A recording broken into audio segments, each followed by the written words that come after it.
Welcome back to RC Truth Media. Today is September 18th, 2018, and welcome back.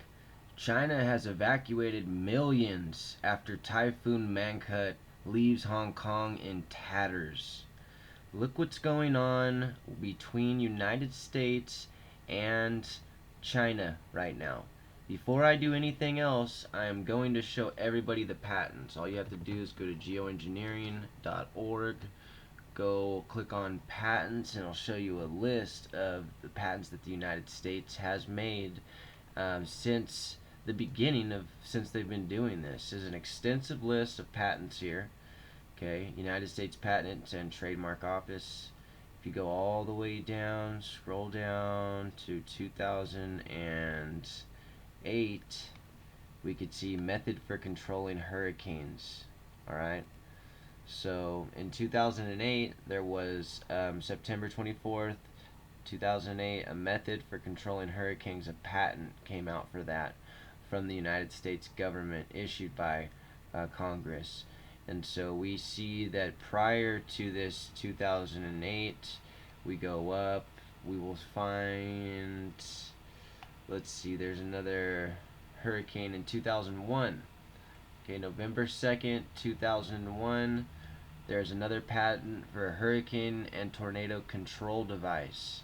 Now, if they've had these patents for hurricane and tornado control device, and then for controlling hurricanes, why aren't they using it to steer away these storms? Okay, now we understand that we are all going to have more storms because of the grand solar minimum, but why aren't they using these patents and these technology to steer these storms away? Instead, these storms are sitting, they're going slow, record slow pace over the spots that they're going. Now, it seems to me like they're using the technology to devastate these places. Okay, now back to what's been happening. Now, just keep in mind they have patents to steer and control these hurricanes. Now, more than 3 million people have been moved to safety in southern China as Typhoon Mangkhut moved northward and continued to wreak havoc across the region. Mangkhut made landfall in China's most populous province late afternoon Sunday, killing 4 people before heading west into neighboring Guangxi province around midnight. The decision to evacuate towns and cities in southern China came as Hong Kong was left reeling by ferocious winds of up to 173 kilometers per hour, that's 107 miles per hour, and gusts of up to 138 miles per hour. The storm tore off roofs and scaffoldings and skyscrapers. Let's look at this video here. The world's strongest storm this year left a trail of destruction. There were surging waves, flash floods, and violent gusts of wind. Nearly twice as strong as Hurricane Florence at its peak, the powerful Typhoon Mangkhut continued its deadly path on Sunday and Monday, hitting Hong Kong, Macau, and mainland China, after leaving dozens dead in the Philippines. Millions were affected by the storm in China's Guangdong region, where state media reported the first victims late Sunday night. The storm brought flooding and monster waves to Hong Kong, as seen in this local news report. Oh God! Some Hong Kong residents tried to protect their windows in the city's high-rises. Oh my God! Around 10 years, this is the strongest. But strong winds broke locks, smashed windows, and snapped hundreds of trees in half. In Hong Kong, the storm has passed, but chaos remains, with public transport and road traffic still disrupted. And for some, repairing could take months. In northern Philippines, rescue teams are searching for dozens still missing, many trapped when a landslide buried their houses in a gold mining town. Authorities expect the death toll to keep rising.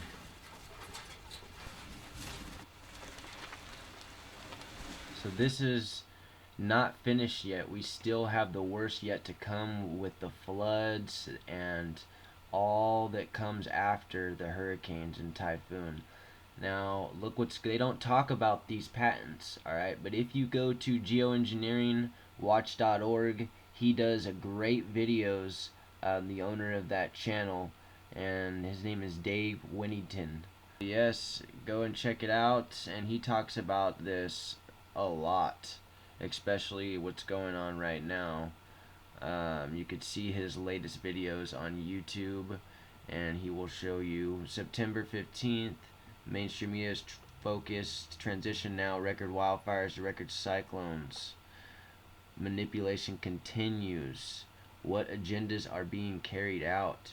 He just completely tells on the powers that be and throws their agendas out and unmask these people completely, which is what needs to be done. That's what's happening right now, and we see all the power structures completely breaking down one by one. Okay, which is a good thing.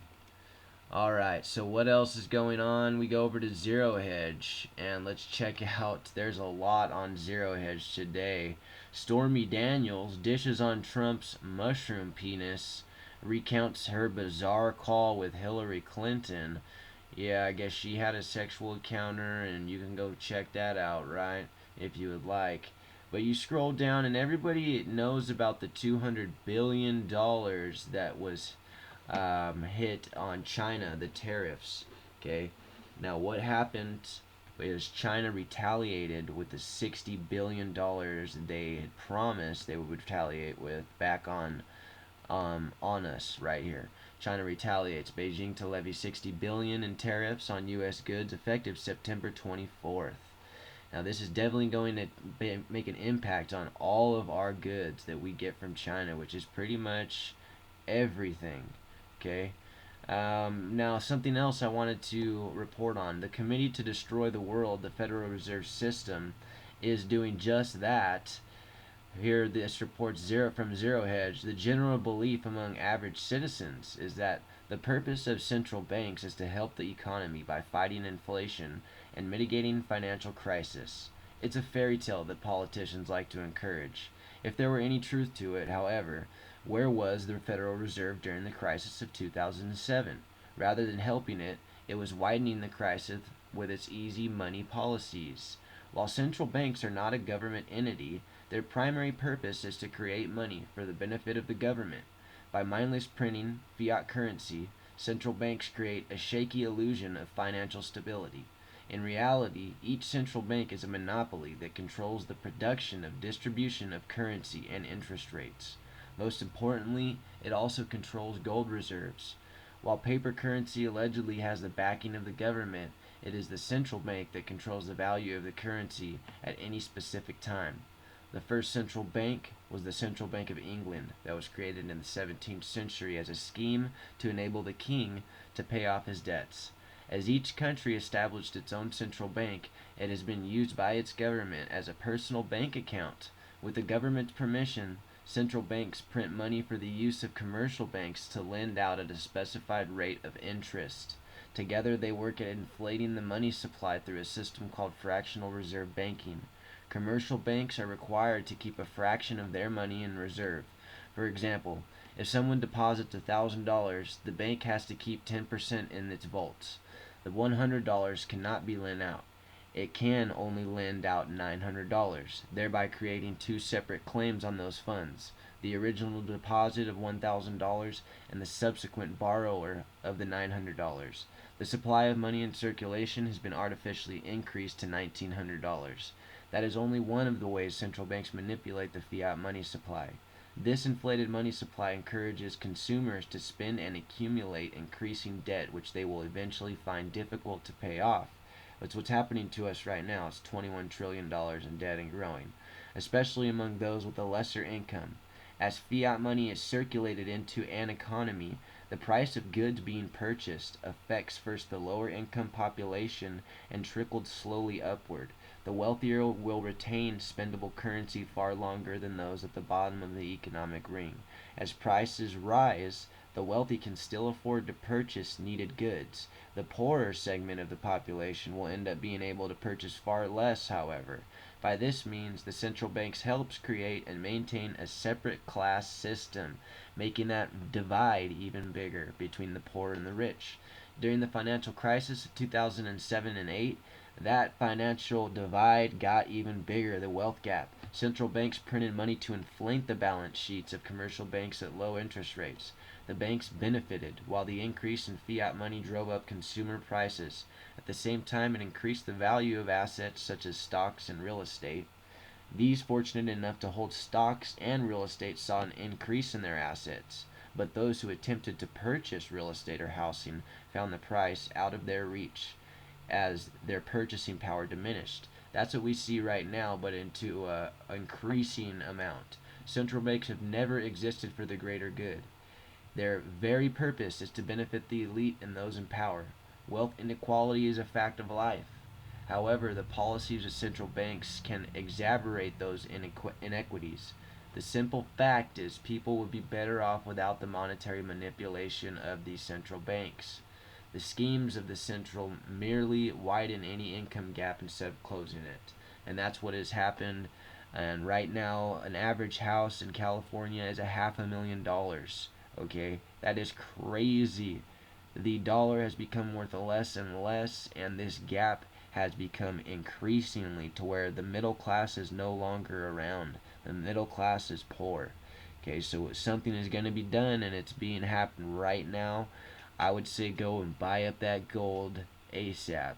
Go get yourself some good assets, hard assets like gold and silver and stuff like that. These cryptos, just throw your extra money in that. You know, that's what I'm doing there. But definitely, gold has been a good remainder of wealth. It is I can't really say it, but you know what I'm talking about. Gold has maintained its wealth, its value for thousands of years. So with that said, please hit that like and subscribe button. I will be around. I do have school, go to college, so I'm not doing videos as much as I used to, but I will be making at least 1 or 2 videos a week. Thanks a lot for coming and checking out this channel, and you have a great day.